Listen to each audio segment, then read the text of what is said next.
Hey guys, I'm back with another video. A lot of you have been asking for a Fury Prot video, so here it is. I'm finally getting to it. I apologize that it's taken so long. We're going to go over rotation, some misconceptions about Fury Prot. Is it better than arms tanking or deep prot? We're going to talk about my gear. We're going to talk about pre-raid bisc gear that you should hunt, other gear that you can swap in and out. But real quick, before we get started, I wanted to shout out Dean P, the very first member of the YouTube channel. Now, I know I don't stream on YouTube, so for you to support the channel by becoming a member, I really appreciate that, man. Thank you so much. Let's go ahead and get started. Now, before we do anything else, I just want to talk about my build.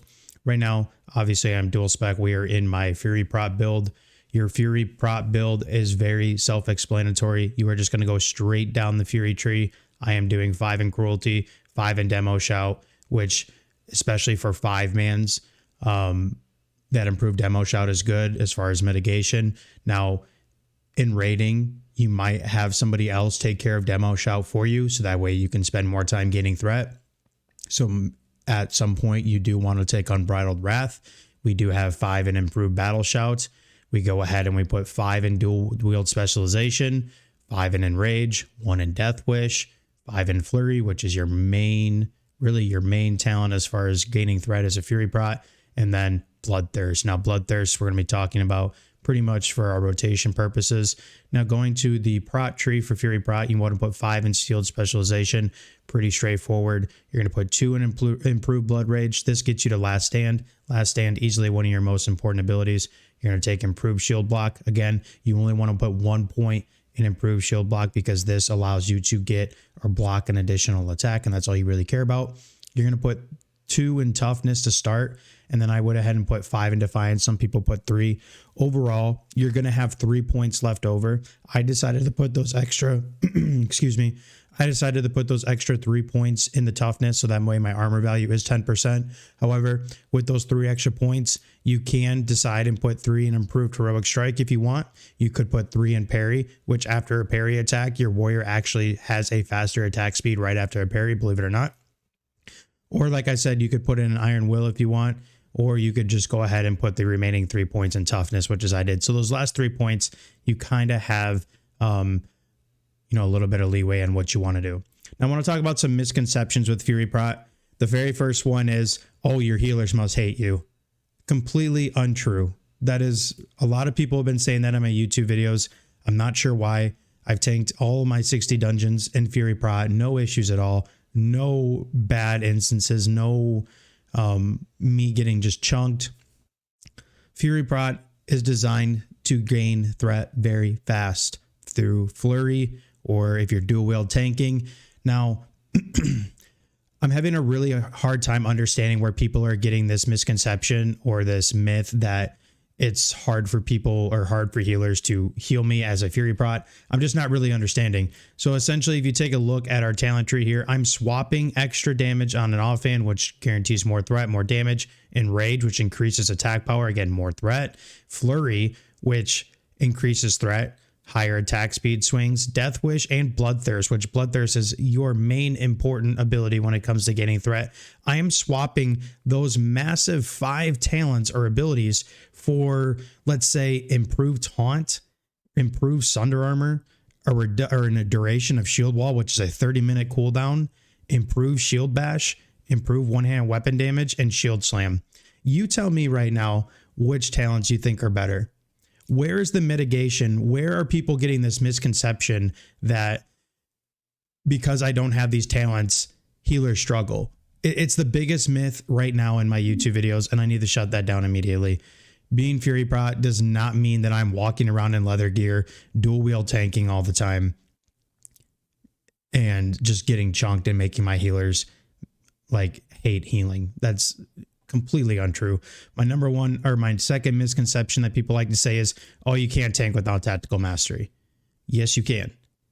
You need to just be in the habit. If you've been watching my videos, you need to be using these previous packs that you're pulling as rage bait. You got 1 ogre left in Dire Maul North. You pull 3 ogres. That last ogre is nothing but rage for you. You should just be auto attacking it. If you have to taunt to hold threat on it just to keep auto attacking to gain rage for the next pull, that's great. That's what you should be doing. You also have Berserker Rage, which gives you the ability to gain more rage after you get hit. You have that. You have blood rage. There is no excuse. There's always ways to tank without tactical mastery. You can get it done. We're going to be talking about that in a rotation builds. Now, I just wanted to go over those couple misconceptions about Fury Prot and how they are just completely untrue. Another one is you can't AoE tank in Fury Prot. Again, that is not true. You need to hold that initial threat with demo shout, and I will show you how to do that. And we're going to talk about it later. Again, not true. For people that play with me or my dungeons, do my dungeons or heal my dungeons, they can tell you easily that they have no problems with me being a tank as Fury Prot in any of the 5-man dungeons so far. All right, going ahead and looking at my gear, I am not completely pre-rated bis out, but for the most part, we are looking extremely solid. Now, I am orc, so keep that in mind when I show you my weapons, especially for that axe ratio. Right now, we are only rocking 5% hit. I'm missing either one Elven Ring, and I'm missing Satyr's Bow as well. Those pieces, I just can't get the drop, but we're continuously farming. Right now, I'm rocking Lionheart, obviously. Wailing Nightbane Pauldrons. I like these over the Valor set.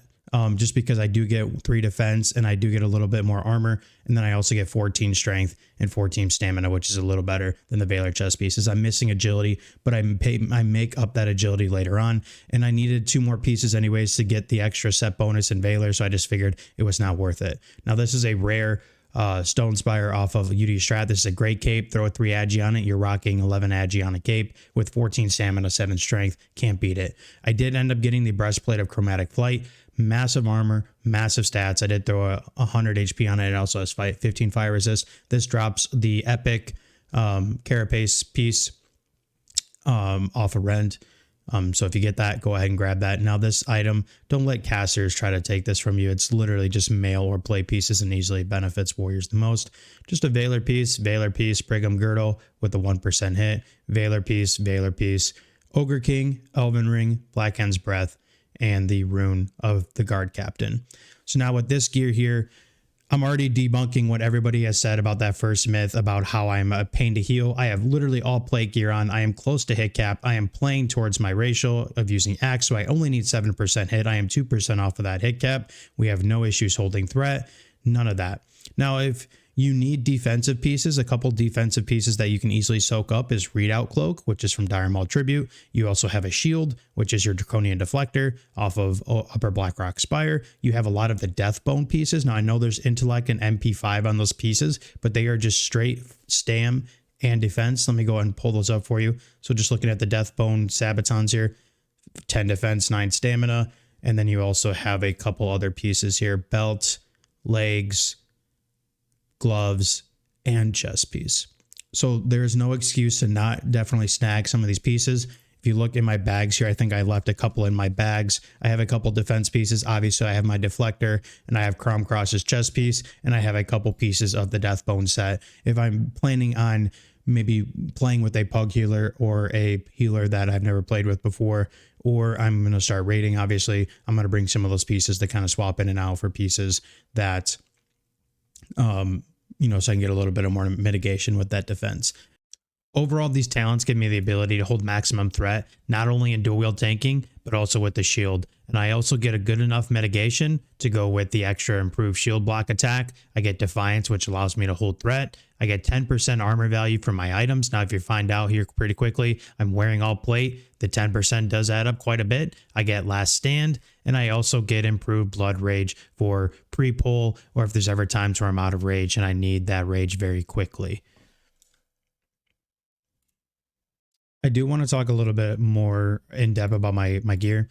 Now, right now with the 15 agi hit ring, obviously I'm getting hit, but if I stack another one here, that's 30 agility. That's over a crit. That's a crit and a half percentage, but agility also gives you armor. And it also gives you more chances to dodge. So now I am also rocking the Bone Slicing Hatchet double. Again, 13 agility, and I'm getting 10 stamina combined on those. That's 26 agility. So combine that with the 30 here, and then the 26 here, I'm looking at 56 agility off of 4 pieces. That's over 2% crit. That's a ton of dodge, and that's a ton of armor. Now, a lot of people are like, well, why are you rocking dual Bone Slicing Hatchet on a 1.7? Well, I'm Fury Prot.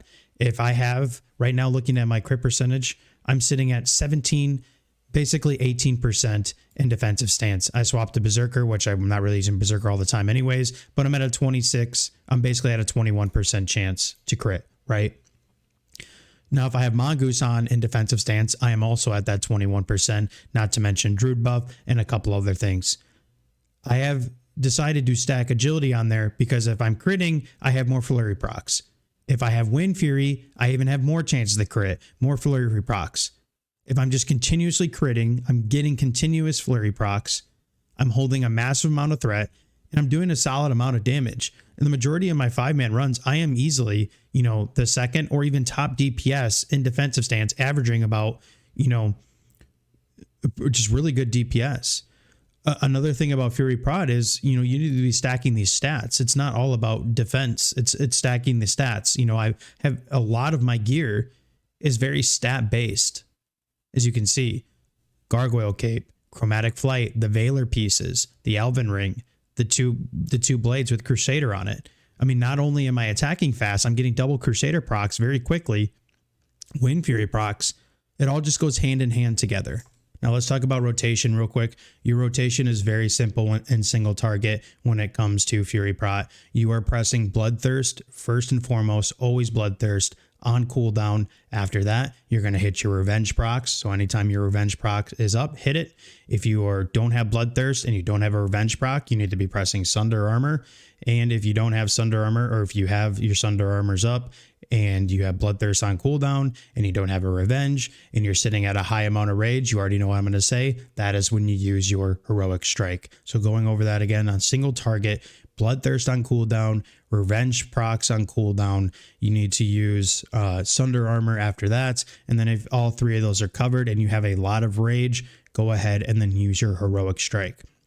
Now for packs like UD Strat, like with all the zombies and things like that, and all the non-elite packs, or if you just, you're tanking 3 mobs at once or 4 mobs at once and you don't have any CC, what you're going to do is, obviously you can't really charge in without Tactical Mastery and Fury Prot, so you need to be popping Berserker Rage pretty much anytime you're going to be walking into a couple mobs there, or Blood Rage. This will give you that extra rage generation while you're just sitting in a defensive stance. Use Demoralizing Shout, to gather up those mobs, and then your rotation is pretty much the same thing. Bloodthirst, Revenge, Sunder, and instead of Heroic Strike, I use Cleave in those AoE packs. Now, a thing to keep in mind is a big misconception, or people that don't understand. You don't have to use Revenge on the mob that gives you the proc for Revenge. You can just pick any random mob in your range and hit Revenge on it. It doesn't have to be the mob that you dodge misparried. It's any mob you want. You can pick any mob. So if you see a mob that is, about to pull off and you have a Revenge proc, click that mob and use Revenge on it. So I went over your single target. I went over your multiple targets. I hope this video helped. It's a very, very brief guide on Fury Prot.